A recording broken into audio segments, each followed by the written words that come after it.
Dear Zelensky, the American people, um, Dear Zelensky, the American people will not accept hard earned tax dollars fueling endless conflicts. We demand to end these forever wars. It's time for peace. The perpetual funding is over. To which, again, there's also a community note. Context needed. This is a parody account, not a real RFK Jr. Here's the real account as it stands. So let's be clear on this. So the American people, all right, because I know right now there's a lot of people out there saying that RFK Jr. said this. This is a parody account. It's a parody. Parody. Very clear word there. Parody. But we do need to talk about the money that's been spent because there are peace talks that are continuous. So if you do see articles or people saying that RFK Jr. commented on this, want to be clear here. Here is the community note because we have to correct this record right now. Community note stating, sharing this tab right here, that this is a parody account. The real RFK Jr. account is this link right here. That way everyone can know the difference. RFK Jr., right there, Robert Kennedy Jr., with this one right here as it's titled Robert Kennedy JC. So big difference between the two. Big difference between the two. So that way everyone's well aware of it. But I do want to pull up this article here. So now, as to date, the United States Congress has approved nearly $183 billion in aid for Kiev since the escalation of the conflict in 2022. U.S. President Donald Trump has put the total at more than $300 billion. Kennedy, who was confirmed as the new U.S. Health Secretary last week, said it was time to cut the flow of funding, but that's not him. So whoever is, again, keeping an eye on these articles, they're not doing their due diligence. As it states right here, because we have to put a pin to this right now, he did not say this. This is a parody account. But looking at this, Zelensky, however, has been making his own comments. And this is actually true. So the White House has criticized Ukrainian leader Vladimir Zelensky as short-sighted for refusing to sign a deal that would grant Washington access to Ukraine's mineral resources, the Associated Press reported on Monday. The proposal was reportedly a key topic of Zelensky's recent talks with U.S. Vice President J.D. Vance at the Munich Security Conference. U.S. President Donald Trump has recently demanded an equivalent of $500 billion worth of rare earths, that rare earth, from Ukraine in exchange for what he estimates to be more than $300 billion. The Washington Post, what Washington has provided to Kiev in various forms of aid during its conflict with Moscow. However, Zelensky has pushed back, stating that he speaks a mutual beneficial partnership rather than simply handing over Ukraine's natural resources. So, and again, I want to be clear because everyone has been texting me and posting at me, hey, did you see RFK Jr. say this? No, that wasn't him. That was not him. But here's an actual statement from Donald Trump in regards to the conflict and the money that's been spent in the conflict in Ukraine. Is that we gave him? Well, we gave them, I believe, $350 billion, but let's say it's something less than that, but it's a lot. And we have to equalize with Europe because Europe is given a very much smaller percentage than that. I think Europe has given 100 billion and we've given, let's say, 300 plus. And it's more important for them than it is for us. We have an ocean in between and they don't. But where is all the money that's been given? Where is it going? And I've never seen an accounting of it. We give hundreds of billions of dollars. I don't see any accounting. So I want to see peace. Look, you know why I want? Because I don't want all these people killed anymore. I'm looking at people that. I wish the same would be said about the conflict in Gaza, but also there's been talk about elections as well, which is probably why Zelensky is starting to panic. We're hearing that Russia wants to force Ukraine to hold new elections in order to sign any kind of a peace deal. Is that something that the U.S. would ever support? Well, we have a situation where we haven't had elections in Ukraine, where we have martial law, or essentially martial law in Ukraine, where the leader in Ukraine, I mean, I hate to say it, but he's down at 4% approval rating, and where a country has been blown to smithereens. You got most of the cities are laying on their sides. The buildings are collapsed. It looks like a massive demolition site. So many of the cities. I mean, they haven't done it in Kiev because I guess they don't want to shoot too many rockets in there. They've done it 20%, but they haven't done it 100%. If they wanted to do it 100%, it would probably happen very quickly. But you have cities that are absolutely decimated. And yeah, I would say that, when they want a seat at the table, you could say the people have to, wouldn't the people of Ukraine have to say, like, it's been a long time since we've had an election?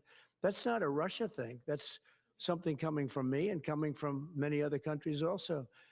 Um, Now, we have to remember, too, that throughout this entire time, this conflict, this devastating conflict has been taking place.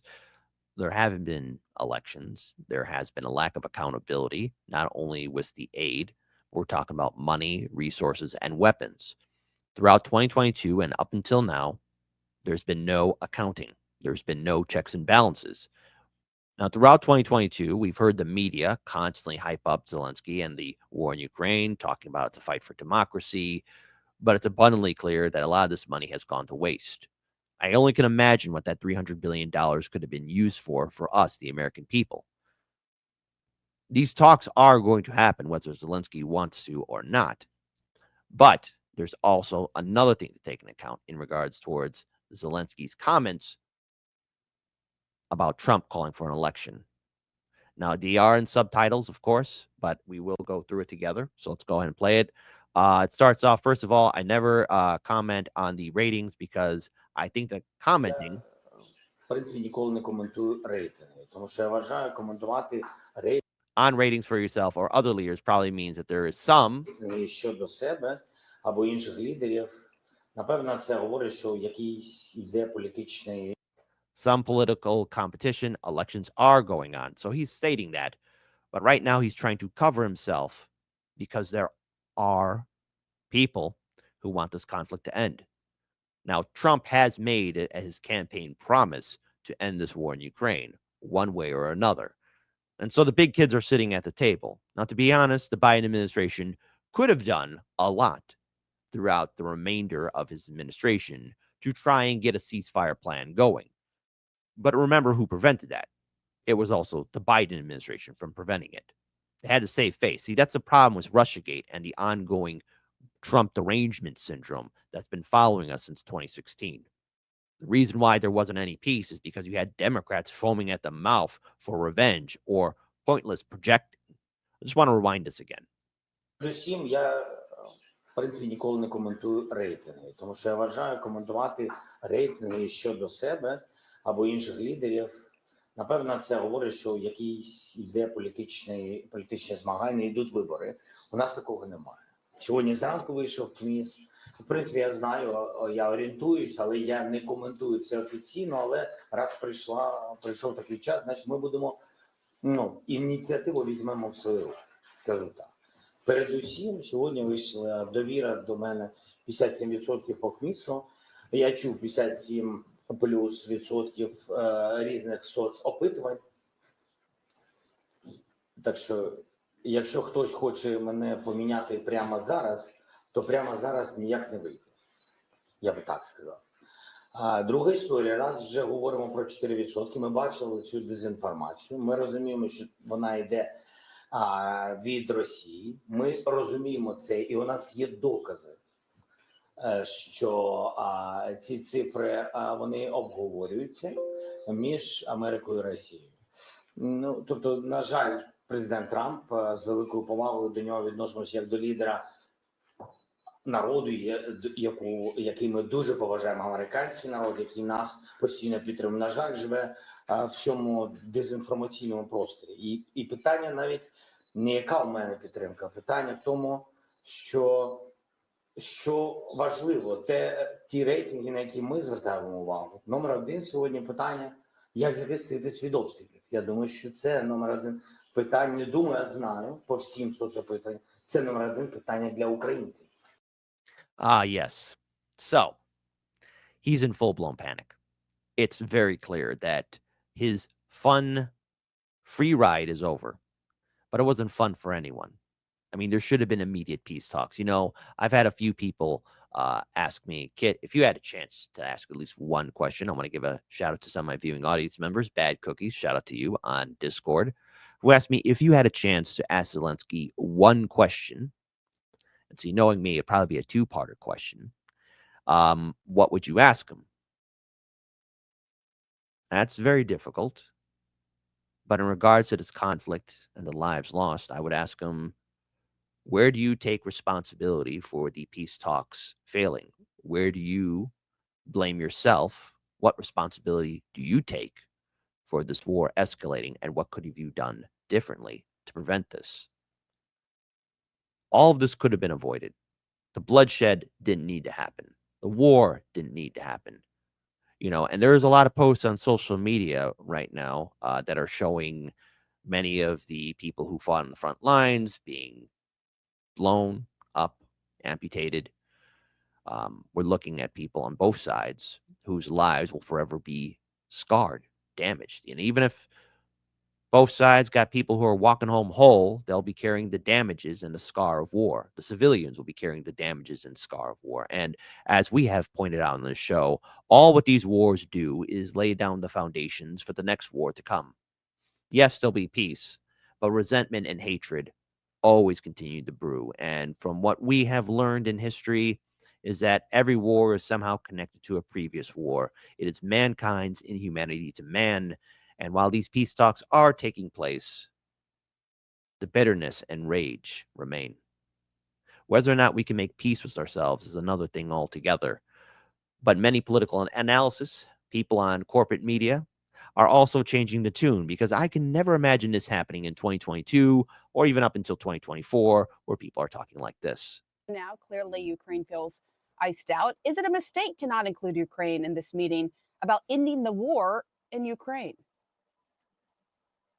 No, ma'am. The last 3.5 years, no one has attempted to negotiate with Russia. All they've done is open up the American taxpayers to $200 billion+ of investment, and I think the gravy train's about to end. That's the one thing the United States has is an incredible, brave, and patriotic men and women who constantly go into battle and die for our country. But also, we have an incredible economic might, and that's what I think President Trump understands, and that gravy train's about to end. Under Biden, they never even attempted to negotiate. All they did was, if you remember, is presidential orders of sending more and more of Americans' money over there. And of course, you had politicians on both sides of the aisle that were frankly getting rich off of it. They had Now, Yes, that's very true. And as we've pointed out, we here at Hardlands Media, thanks to Unusual Whales, they've pointed out how a lot of politicians were making it rich, making it big with all the insider trading that they were doing when the war started. They made a financial killing, literally. But also, I want to give a huge shout out to one of our viewers. Shout out to Grapentine. The truth is always the first casualty of war. Thank you, Grapentine. But I want to end this segment with one other commentary. All right. And it's coming from Vladimir Putin. Putin himself. Других участников, то, во-первых, Россия никогда не отказывалась от контактов с европейцами. Россия никогда не отказывалась от переговорного процесса с Украиной. Никогда. Это наши, так скажем, партнеры по этим переговорам отказались, прекратили контакты с Россией, европейцы, а украинская сторона запретила сама себе вести переговоры, вышла из переговорного процесса в Стамбуле, прямо публично об этом объявив. Ну что же, мы же никому ничего не навязываем, мы готовы, уже 100 раз об этом сказал. Хотят, пожалуйста, пусть ведут эти переговоры. И мы будем готовы вернуться за стол переговоров. Что касается...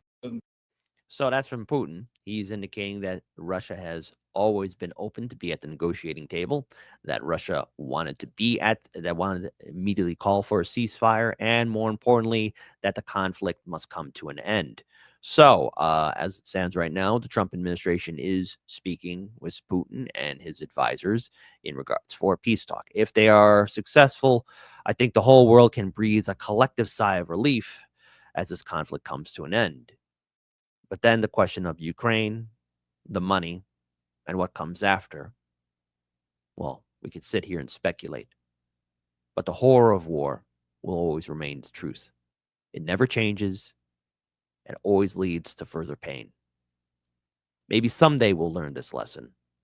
Maybe someday humanity can put aside its hatred for its brothers.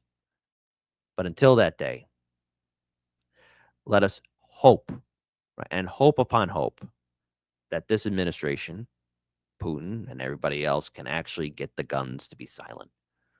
It has to come to an end. Nothing lasts forever. But I also want to add out here too, I know a lot of people have been retweeting that RFK Jr. post. That is from a parody account. Double check and triple check, as always, as you should. All right?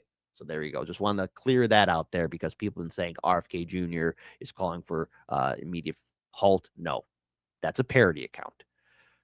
You got to be careful on social media here, folks. As always, you should be.